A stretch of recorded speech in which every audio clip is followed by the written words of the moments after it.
Hello दोस्तों, मैं हूं अंशिका और आप हैं हमारे यूट्यूब चैनल टारगेट एग्ज़ाम मौली पर, जहां पर हमारा टारगेट बैच चल रहा है। और इस टारगेट बैच क्या है, बिल्कुल आपके लिए फ्री है। इसका उद्देश्य है आपको 90% प्लस मार्क्स दिलाने का। और यहाँ पर आप हमारे चैनल को सब्सक्राइब कर लीजिए, अपने बेल आइकन को प्रेस कर लीजिए ताकि आपको हमारा नोटिफिकेशन टाइम टू टाइम मिल सके। चलिए यहाँ पर हम अपना जो क्लासेस का शेड्यूल है वो देख लेते हैं। यहाँ पर हमारी 10 बजे क्लास होती है सुबह। ये होती है साइंस की क्लास, कंप्लीट साइंस, बेसिक से साइंस कराई जा रही है। और फिर 11 बजे होती है इंग्लिश की क्लास। और 4 बजे हमारी होती है वर्तमान भारतीय समाज और प्रारंभिक शिक्षा। ये हमारी ईडीयू फर्स्ट की क्लास होती है। और नेक्स्ट चलते हैं, हमारी 5 बजे क्लास होती है प्रारंभिक शिक्षा के नवीन प्रयास। प्रारंभिक शिक्षा के नवीन प्रयास जो कि हमारी क्लास होती है, जो आपको मैं पढ़ा रही हूँ, इसे ईडीयू 2 कहते हैं। अगली हमारी 6 बजे क्लास होती है, हिंदी की क्लास होती है, ठीक है।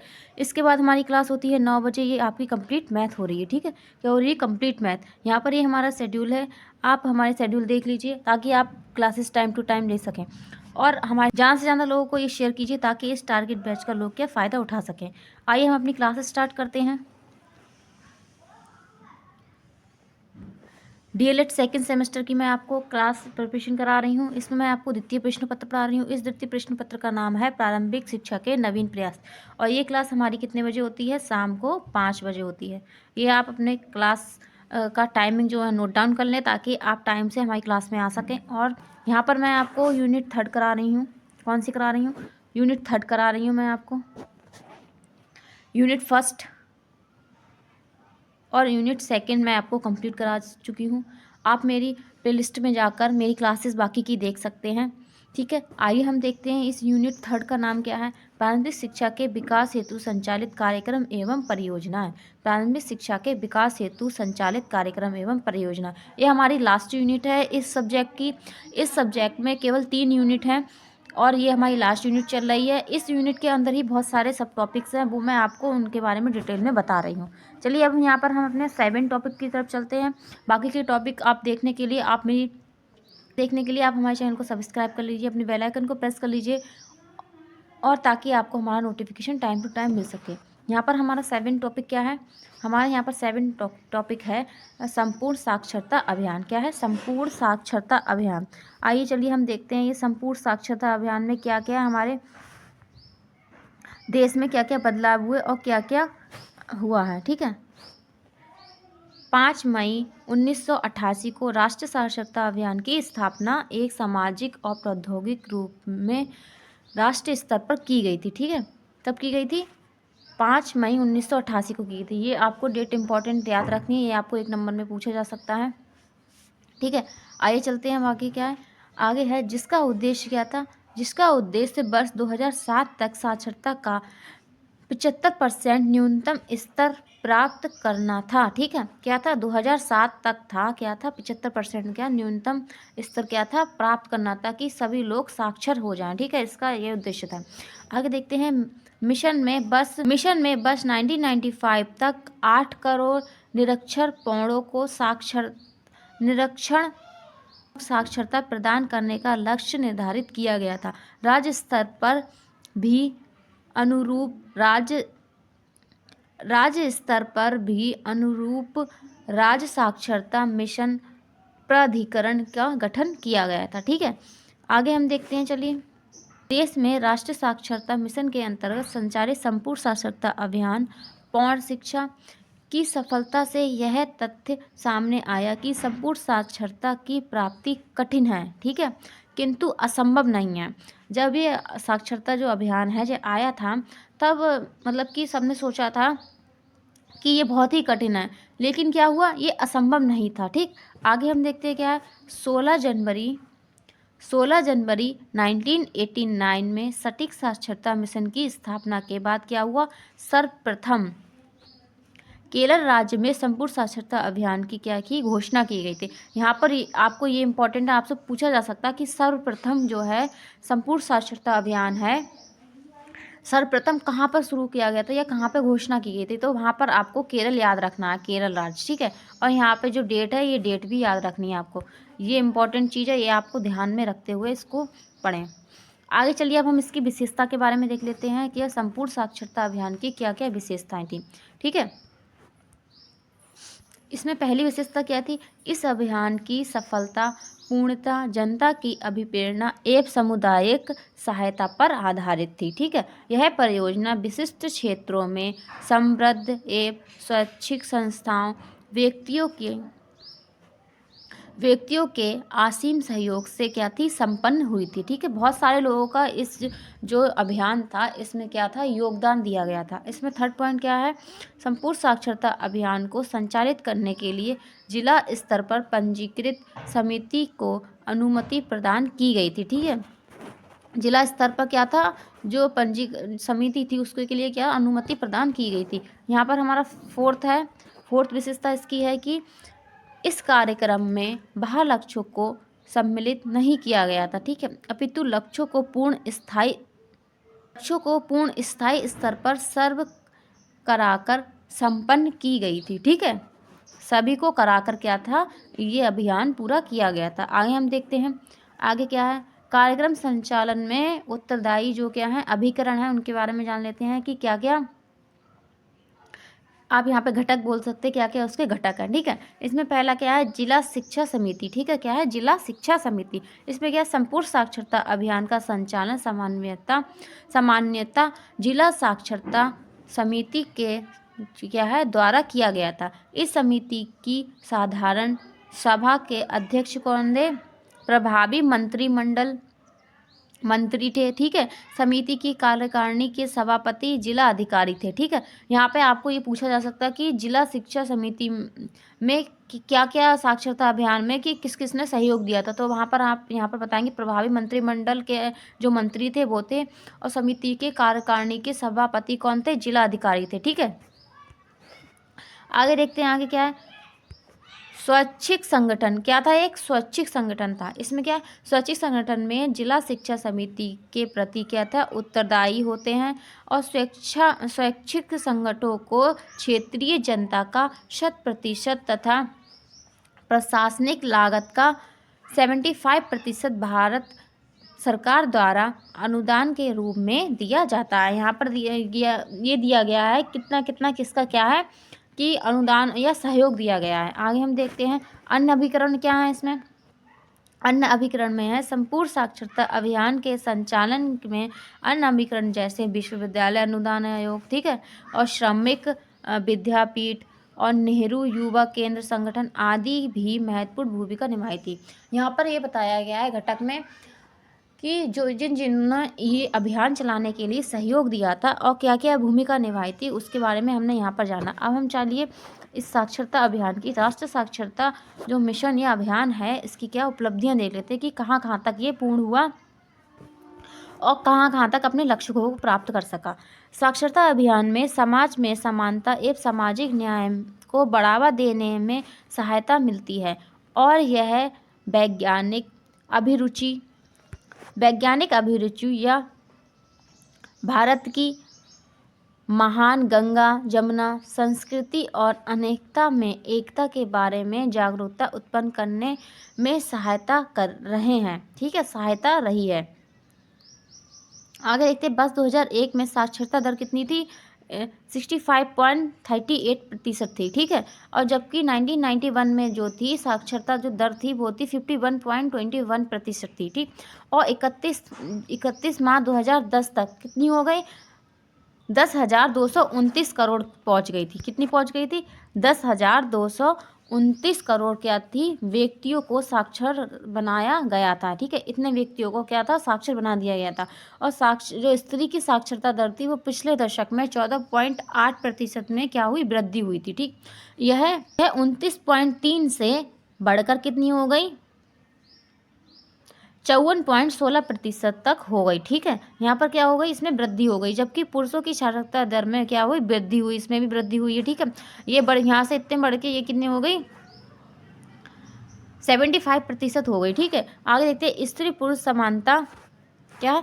स्त्री पुरुष समानता तथा महिला अधिकारियों की अधिकारिता की दृष्टिगत हुई है क्योंकि लगभग 60% भाग लेने वाली लाभार्थी स्त्रियां हैं। इसमें क्या सबसे ज़्यादा जो है साक्षरता दर वो क्या है? स्त्रियों की बढ़ी है। ठीक, आगे क्या है? महिलाओं को जो है जो इस साक्षरता अभियान है इसका क्या हुआ, लाभ हुआ। ठीक है, ज़्यादा ज़्यादा महिला हैं उन्होंने क्या इस साक्षरता दर में क्या है वृद्धि की है। ठीक है, अब आगे चलिए देखते हैं। आगे हमारा नेक्स्ट टॉपिक क्या है, हमारा टॉपिक है आर्ट। ठीक है, अब आप हमारे चैनल को सब्सक्राइब कर लीजिए, अपने बेल आइकन को प्रेस कर लीजिए ताकि आपको हमारा नोटिफिकेशन टाइम टू टाइम मिल सके। और मेरी क्लास आपको अच्छी लग रही है तो प्लीज़ लाइक कर दीजिए और हमें कमेंट कीजिए कि आपको हमारी क्लासेस कैसी लगती है, ताकि हमें एक मोटिवेशन मिले और हम अपनी क्लासेस में सुधार कर सकें अगर कोई गलतियां हैं। आइए यहाँ पर हम स्टार्ट करते हैं। अपना 8 टॉपिक है, इसी 3rd यूनिट का ये टॉपिक है। ये क्या है, सर्व शिक्षा अभियान। ये भी आपके लिए इंपॉर्टेंट टॉपिक है, कहीं ना कुछ ना कुछ तो इसमें से पूछ भी लिया जाता है। आप चाहे प्रीवियस ईयर उठा के देख लीजिए, राजन सीरीज देख लीजिए। ठीक है, हम आपको राजन सीरीज कराएंगे, लेकिन अब हमारा पहले कंप्लीट हो जाए कोर्स, उसके बाद हम आपको राजन सीरीज चलाएंगे। ठीक है, चलिए यहाँ पर हम अपने सर्व शिक्षा अभियान के बारे में जान लेते हैं। क्या है, कक्षा 1 से 8 सार्वभौमिक लक्ष्य को एक निर्धारित समय अवधि में प्राप्त करने के लिए उत्तर प्रदेश सरकार द्वारा क्या है वर्ष 2001 से 2 में 16 जनपदों किए गए थे। कितने किए गए थे, 16 जनपद जो है किए गए थे। ठीक है, 2001 से 2 में। ठीक है, ये जनपद कौन कौन से थे, कानपुर नगर था, लखनऊ, इलाहाबाद, कैसम्बी था, सीतापुर था। ठीक है, और क्या था, और था गोरखपुर था, बांदा था, चित्रकूट था। ठीक है, इटावा था, औरैया था, अलीगढ़ था, हाथरस था, सहारनपुर, वाराणसी, चंदौली या भदोही था। ठीक है, बस 2002 से 3 में क्या हुआ, सर्व शिक्षा अभियान प्रदेश के सभी जनपदों में संचालित किया गया। ठीक है, जब ये शुरू किया गया था उत्तर प्रदेश सरकार द्वारा 2001 से 2 में, तो कितने जनपदों में किया गया था, ये 16 जनपदों में किया गया था कुल। ये आपको क्वेश्चन पूछा जा सकता है कि ये पहले जब साक्षरता अभियान पहले जब सर्व शिक्षा अभियान चलाया गया था तो वो जब पहले सर्व शिक्षा अभियान चलाया गया था तो पहले कितने जनपदों में चलाया गया था, 2001 से 2 में। तो आप वहाँ पर बताएंगे कि 16 जनपदों में चलाया गया था। आपसे कभी कभी ये नाम भी पूछे जा सकते हैं कि किन किन राज्यों में चलाया गया था। ठीक, ये किन किन जनपदों में चलाया गया था। ठीक है, आगे हम देखते हैं क्या 2002 से 2003 में क्या था, सर्व शिक्षा अभियान प्रदेश के सभी जगह पर क्या है संचालित कर दिया गया। ठीक है, योजना में सफल परियोजना संचालित समिति में प्रदेश स्तर पर उत्तर प्रदेश सभी के लिए क्या है शिक्षा परियोजना परिषद तथा जिला स्तर पर जिला शिक्षा परियोजना समिति की क्या गई थी, गठन किया गया था। ठीक है, जो है पर इस जिला शिक्षा परियोजना समिति का गठन किया गया था। आगे हम देखते हैं आगे क्या दिया है इसके बारे में।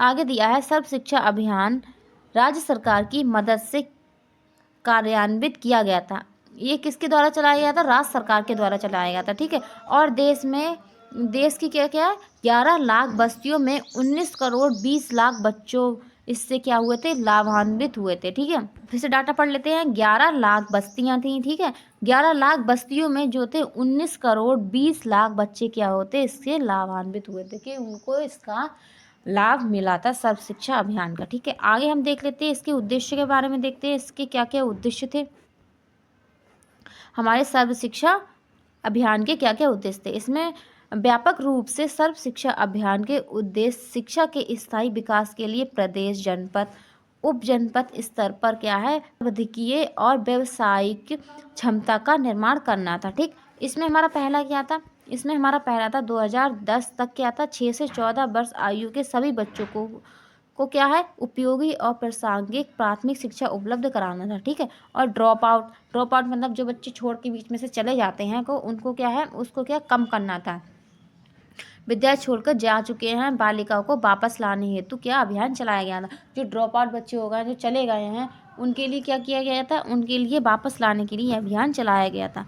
अब यहाँ पर हम अपना सेकंड पॉइंट देखते हैं। इसका सेकंड उद्देश्य क्या है, जैसे विद्यालय के प्रबंधन में समाज की सक्रिय क्या हो भागीदारी सुनिश्चित करके सामाजिक क्षेत्र और लिंग संबंधित अंतर को कम करना था, कि जो को पढ़ाया जाएगा लड़कियों को नहीं पढ़ाया जाएगा। ये क्या चल रहा था, एक लिंग अनुपात संबंधी क्या चल रहा था, एक भेदभाव चल रहा था। ठीक है, इसको भी खत्म करना क्या था, इसका उद्देश्य था। ठीक, इसमें थर्ड देख लेते हैं। थर्ड इसमें क्या है, थर्ड है लड़कियों का नामांकन और शिक्षकों के प्रशिक्षण को प्रोत्साहन करना था। ठीक है, इसमें क्या था, लड़कियों को ज़्यादा से ज़्यादा उनका नामांकन उनको पढ़ने के लिए क्या था द्वारा मतलब कि इसका लाभ देने के लिए ज़्यादा से ज़्यादा प्रोत्साहन किया गया था, और क्या ज़्यादा से ज़्यादा जो शिक्षक है उनके लिए प्रशिक्षण दिया गया था कि अगर शिक्षक जो स्कूल में होंगे तो ज़्यादा से ज़्यादा लड़कियां भी आएंगी जो। ठीक है, आगे देखते हैं बच्चों के सीखने के स्तर को उल्लेखनीय सुधार करना था। ठीक, आगे देखते हैं अगला। अब क्या दिया आगे इसमें क्या दिया, सर्व शिक्षा अभियान से संबंधित योजना। सर्व शिक्षा अभियान के अंतर्गत विशिष्ट कार्यक्रमों को क्या था, बल दिया गया था। अब जो जो कार्यक्रम चलाए थे हम उनके बारे में देख लेते हैं। क्या पहला क्या था, इसमें संस्थागत सुधार किए गए थे। क्या किया था, संस्थागत सुधार। सर्व शिक्षा अभियान के अंतर्गत राज्य तथा केंद्र तथा राज्य सरकार शिक्षण प्रसारण व्यवस्था की कार्यकुशलता हेतु प्रयास करते हैं। ठीक है, जिससे शैक्षिक प्रशासन, विद्यालय की संप्रति स्तर और वित्तीय मुद्दे, विकेंद्रीकरण, सामुदायिक स्वामित्व और पर्यवेक्षण तथा क्या है, मूल्यांकन, पारिस्थितिक शिक्षा स्थिति को क्या है, सम्मिलित किया गया है। आगे हम अब नेक्स्ट देखते हैं इसमें क्या है। इसमें नेक्स्ट है धारणीय वित्तीय प्रावधान।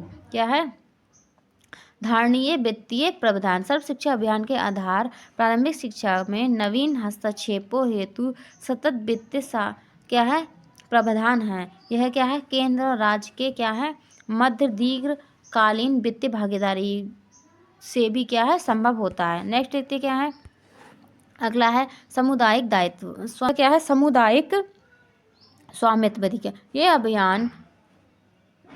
अभियान जो है प्रभावी विकेंद्रीकरण को अपनाते हुए क्या है, विद्यालय के सामुदायिक स्वामित्व पर क्या था, आधारित था। यह सहभागिता महिला समूह, ग्राम शिक्षा समिति के ग्राम पंचायत सदस्यों से जुड़ने से अधिक क्या था, मजबूत होती है। ठीक है, अगर ये चीज़ें क्या है जो हमारे गांव से ही शुरू की जाएंगी तो क्या होगा, ग्राम स्तर से शुरू की जाएंगी तो क्या इनका और क्या है, और इनका प्रचार प्रसार होगा और ये क्या बहुत ज़्यादा ही मजबूत होंगी। आगे हम नेक्स्ट देखते हैं। नेक्स्ट है संस्थागत क्षमता का क्या गया था, विकास किया गया था। इसमें क्या किया गया था, राष्ट्रीय, राज्य स्तरीय तथा जिला स्तर संस्था जैसे न्यूपा है, NCERT है, NCTE है, और क्या है, SCERT है, सीमेट है, और डाइट की विशेष क्या थी, भूमिका क्या बल दिया गया था। और गुणात्मक सुधार हेतु क्या था, व्यक्ति तथा संस्थाओं में सतत क्या अनुसमर्थन की व्यवस्था की आवश्यकता होती है। ठीक, आगे क्या देखते हैं, आगे है पारदर्शिता के साथ क्या है, समुदाय आधारित क्या था, मूल्यांकन था। इस अभियान के अंतर्गत समुदाय आधारित क्या मूल्यांकन व्यवस्था को अपनाया गया था। ठीक, शैक्षिक सूचना प्रणाली व्यवस्था द्वारा क्या था, सूक्ष्म नियोजन हेतु क्या था, आंकड़े उपलब्ध कराना था, और हर विद्यालय में क्या था, समुदाय के साथ सूचना बांटने के प्रति क्या था, प्रेरित किया गया था। नेक्स्ट हमारा यहाँ पर देखते हैं, नेक्स्ट क्या है, बालिका शिक्षा के लिए क्या था, प्राथमिकता दी गई थी। यहाँ पर क्या था, बालिका जो शिक्षा थी उसके लिए अधिक से अधिक प्राथमिकता दी गई थी। इसमें क्या था, अनुसूचित जाति थी, जनजाति, अल्पसंख्यक वर्ग तथा विशेष आवश्यकता वाले बच्चों को क्या था, शिक्षा में समान प्रक्रिया से जोड़ा गया था। ठीक है, इसके अतिरिक्त सर्व शिक्षा अभियान में शिक्षकों की भूमिका को शिक्षा को पूरी प्रक्रिया में केंद्रीय माना गया था।